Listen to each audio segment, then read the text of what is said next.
Hi everyone, this is Sheila, and this is Module 12 with my reflection. And in this module, we are learning about internet safety. Um, the question is, why is internet safety so important? And it is extremely important because it is protecting the user who's using the internet, whether it be a child, a teen, a young adult, or a middle-aged adult, or even an older adult. And what is my role as an educator?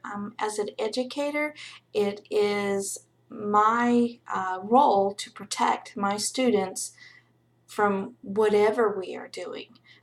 Physical things, anything that you're doing in the classroom, and you do quite a bit with the internet. So as an educator, it is my job to protect my students from harms that could come from using the internet. Ways that I could use internet security in my classroom. I teach first grade students, so one of the best things or first things that we always do is the students have an ID. They have their name, and then they have a number that is associated with their name, and they're not to show their number to any of the other classmates. That number goes strictly for them. So that is one way we keep things protected for the students. But also in first grade, we need to teach them that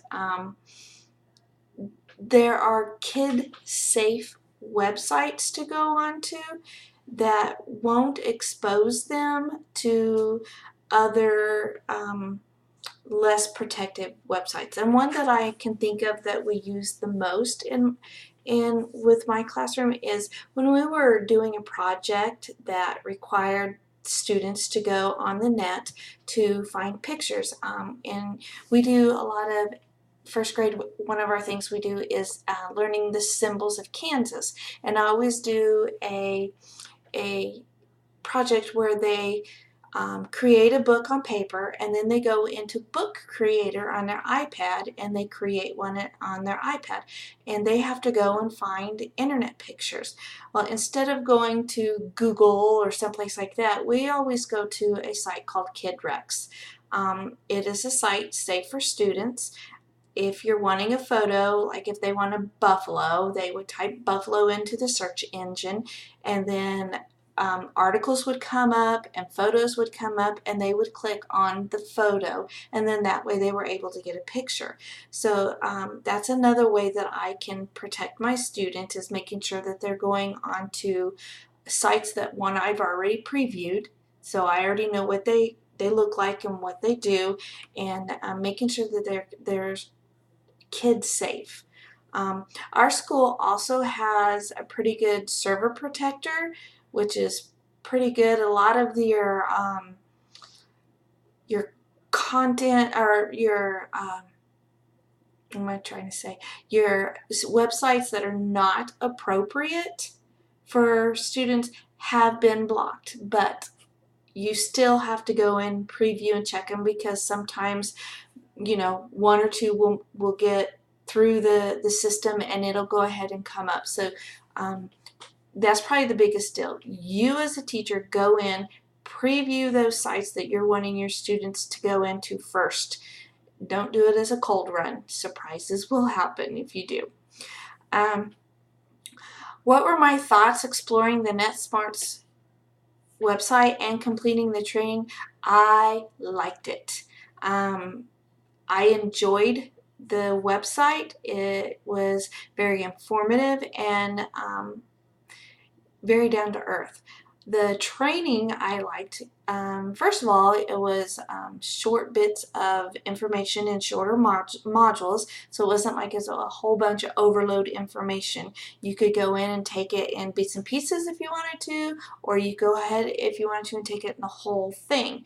But I liked it. It's a lot of information. It's a lot of useful information, not just for educators, but it is useful for parents, grandparents. Please don't a lot of students are now being raised by grandparents. If you think about the generational gap on technology just from a student to a parent, now put in that third equation and go student grandparent. Because we have a lot of students who are being raised by their grandparents. And I really, really liked that training, and I think it would be very beneficial for all teachers, all educators who put their students on the internet to make sure that they had this training. It was awesome. I really enjoyed it. I liked it. And as far as the article that we had to read, I had actually read this article before. Something that my school district does that is awesome is right before school starts every year, we have, or they have, the police department come down, and we actually have a cyberbullying or cyber crimes division in our police department, and they will come in and do like a half-day training with all staff. And you know, one might think that oh, I've heard that information before last year, I don't need to hear it again. I'm always amazed from year to year how much the information has changed. Um, it's almost scary to a point, but you need to be involved. You need to know this information so that you can best help your students. And also talking about the internet safety is something that our school counselor comes into each one of the classes during your counseling time, and she does an entire unit on internet safety with the kids. And so this article was very informative. One of the things that I did that I realized that you know, it's worthy of mentioning again, is that the article was talking about the differences in the view that our children have towards the internet and the view that parents have towards the internet, and that those views of those two groups do not always meet eye to eye. So that is, you know, something that I took away from the article. I like the article because it talked about cyberbullying, which is a really big problem with our youth today. The video talked about cyberbullying, and they really geared more towards the older students. But you know, working in an elementary school, you wouldn't think that a lot of younger students would have that issue, but they do. Especially if they have older brothers and sisters, they already know that system.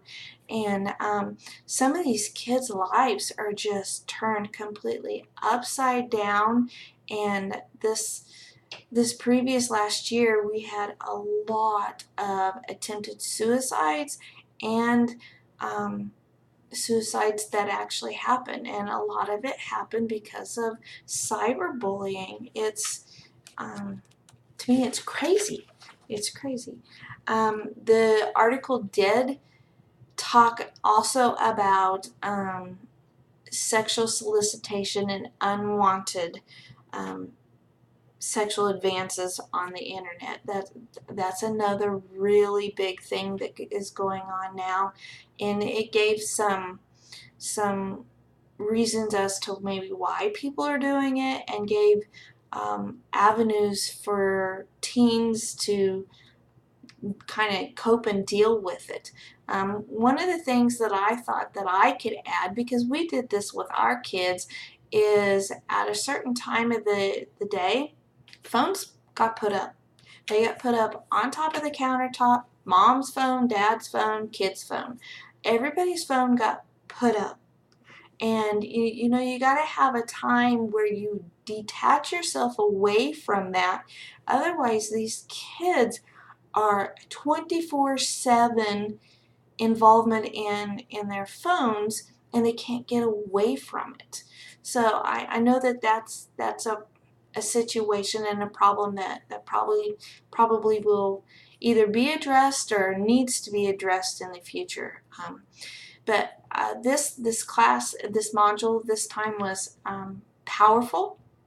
And I'll go back to what I said earlier. I really believe that everyone in education needs to be aware of this and have the training in it. It was a great module, and I hope that everyone liked it too. Thanks.